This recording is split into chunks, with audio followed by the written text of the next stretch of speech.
जय श्री राम। मेरे धनु राशि के प्यारे जातक जातिका, मैं हूं आपके साथ डॉक्टर राज मिश्रा और आपका अपना पसंदीदा प्रोग्राम मानस ज्योतिष ज्ञान लेकर के उपस्थित हूं।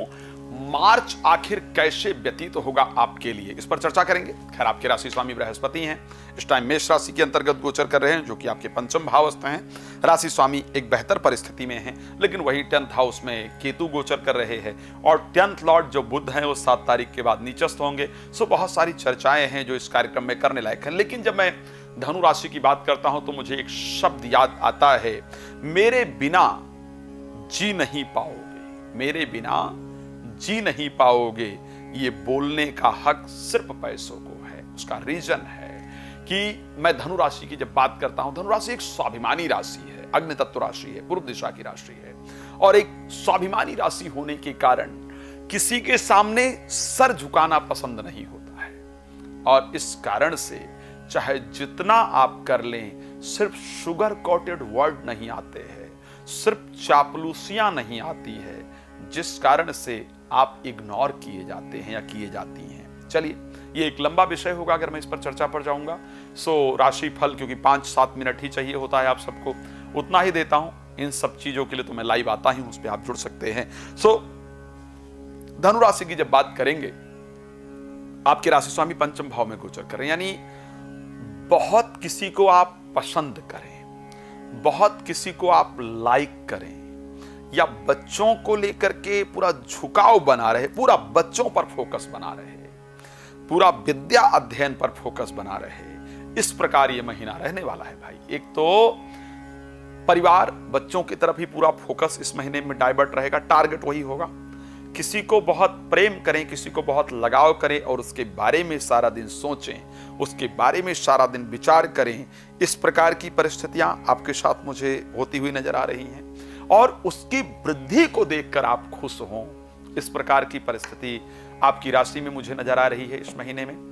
हाँ, आर्थिक लाभ की दृष्टि से देखूंगा तो मैं इस महीने को अच्छा कह रहा हूं भाई। इस महीने में क्योंकि पंचमेश का संयोग लाभेश के साथ जाकर के 2nd हाउस में बन रहा है और ये संयोग अपने आप में आर्थिक वृद्धि देने के लिए सबसे बेहतरीन संयोगों में से एक है।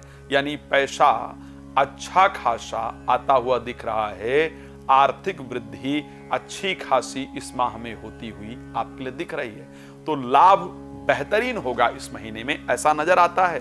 बट बच्चों के लिए, विद्या अध्ययन के लिए, प्रेम के लिए इस महीने सबसे अधिक समय आप निकालने वाले हैं या निकालने वाली हैं। इन्हीं तीनों चीजों के बारे में खास सोचने वाले। बट एक चीज मुझे जो नजर आ रहा है और मुझे लगता है कि उस पर मुझे जानकारी आपको देना भी चाहिए, जो बुध है ना, ये 10th हाउस के स्वामी है और 7th हाउस के स्वामी हैं और ये 7 तारीख के बाद नीचस्थ हो जाएंगे भाई। 7 तारीख तक तो इनकी परिस्थिति अच्छी रहेगी। 7 तारीख तक कोई भी डिसीजन लेना है, मुझे लगता है जरूर लेना चाहिए और वो आपके लिए बहुत लाभप्रद होगा।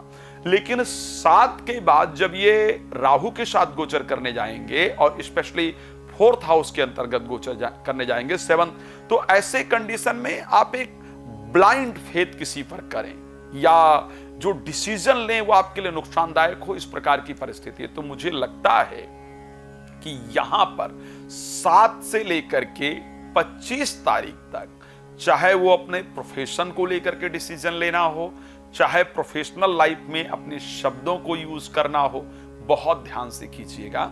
आपके द्वारा यूज किए गए वर्ड, आपके द्वारा यूज किए गए शब्द आपके प्रोफेशनल लाइफ में प्रॉब्लम क्रिएट कर सकते हैं। प्रोफेशनल लाइफ में क्योंकि बुध दृष्टि देंगे 10th हाउस को, सो ऐसे कंडीशन में प्रमोशन का योग जरूर बनेगा, वृद्धि का योग बनेगा, इंक्रीमेंट का योग बनेगा।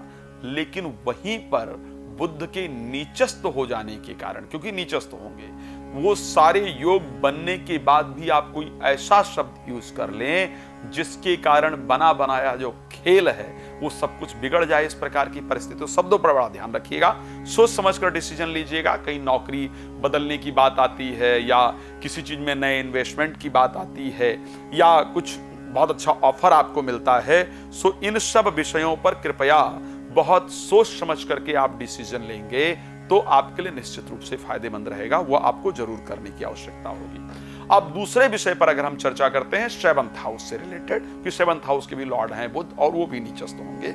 सो एक तो जीवन साथी के साथ, ये सिर्फ 7 से 25 की बात कर रहा हूं, बहुत लंबे समय की बात नहीं कर रहा हूं। मुझे लगता है ये समय शायद जो भी 17-18 दिन का समय होने वाला है।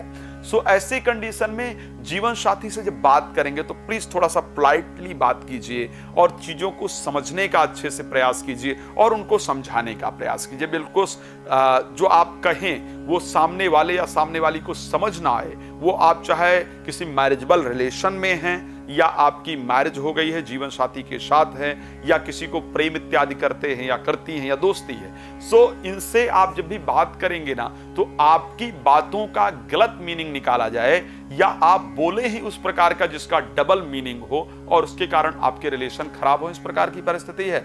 एक बात ध्यान रखिएगा, क्योंकि इस टाइम पर जीवन साथी की बुद्धि बहुत ढंग से काम करे उसकी कंडीशन है नहीं, उसके दिमाग में इस प्रकार के विचार आएंगे जो आप पर शंका करें, तो वहां पर रिलेशन को थोड़ा ध्यान रखने की आवश्यकता होगी।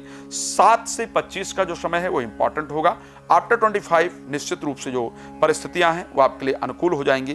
खैर, इस विषय पर हम लोग एक लंबी चर्चा करेंगे, बाकी बातचीत भी करेंगे, बट क्योंकि आप जानते हैं कि समय थोड़ा कम होता है, बातें बहुत सारी होती हैं। रात को 9 से 10, दोपहर को 12 से एक लाइव आता हूं, आप मेरे साथ लाइव जुड़ सकते हैं, फ्री ऑफ कॉस्ट लाइव में मेरे साथ जुड़ करके आप बात कर सकते हैं, अपने बारे में जानकारी आप प्राप्त कर सकते हैं, जो भी जानकारी आप प्राप्त करना चाहते हैं या करना चाहती हैं। पहले या बाद में अगर आपको बात करना है, कॉल अपॉइंटमेंट लेकर डिटेल मेरे साथ बात कर सकते हैं। अभी के कार्यक्रम में बस इतना ही, मिलेंगे नए कार्यक्रम में आपके साथ, तब तक के लिए जय श्री राम, बहुत धन्यवाद।